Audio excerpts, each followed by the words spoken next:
It's one of the busiest fast food strip malls along I-5. Hundreds of travelers a day stop in Kettleman City for a bite to eat and drink.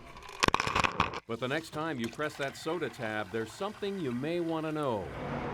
Kettleman City's water is contaminated with arsenic at levels well above the federal limit. It's so bad that local residents like Maricela Marizalatorre get drinking water delivered every 2 weeks, courtesy of the state.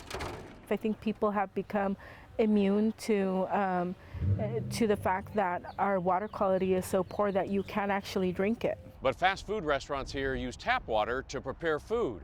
They even pipe it into the soda fountains. Is it safe? We decided to check it out. We took samples of water from In-N-Out, Carl's Jr., and Taco Bell. We also took a sample from Maricela's kitchen sink and brought the 4 to be tested at a lab in San Jose. All of them came back well above the EPA limit for arsenic, which is 10 parts per billion. In our samples, Carl's Jr. and Maricela's water contained 16 parts per billion of arsenic. In-N-Out and Taco Bell, 15. So what we can do is... We took the results to Craig Steinmoss, an arsenic expert at UC Berkeley.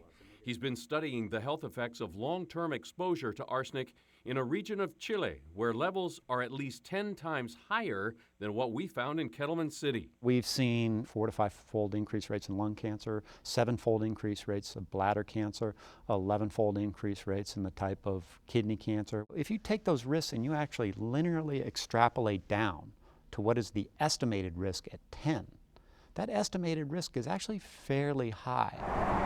He says stopping once or twice at the fast food restaurants on I-5, your risk may not be 0, but it's going to be close enough to 0. But he says you may want to think twice before making a habit out of it, especially if you're pregnant or have kids. The problem is exposure over a long period of time. Eric Schaefer, a former head of enforcement for the EPA, takes that advice a step further. If that's a problem that persists in those fast food chains, you do need to tell people, because you've got folks around the area who may depend on those restaurants for a lot of their diet. He says county health inspectors should be checking arsenic levels in restaurant water, something we confirmed is not happening now. If you've got a problem that is more than once or twice at a restaurant and your arsenic persists, you should have to put up a sign. As for people who live in Kettleman City and use the water every day to cook and shower, it could potentially be much more serious. Kind of like cigarette smoking. It's not like you smoke a cigarette and then you get lung cancer the next day.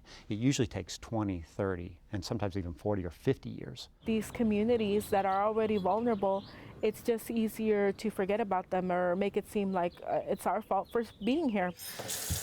Maricela knows the risk, but doesn't see a way out anytime soon. We're not doing anything wrong. What's wrong is the water situation that needs to be fixed.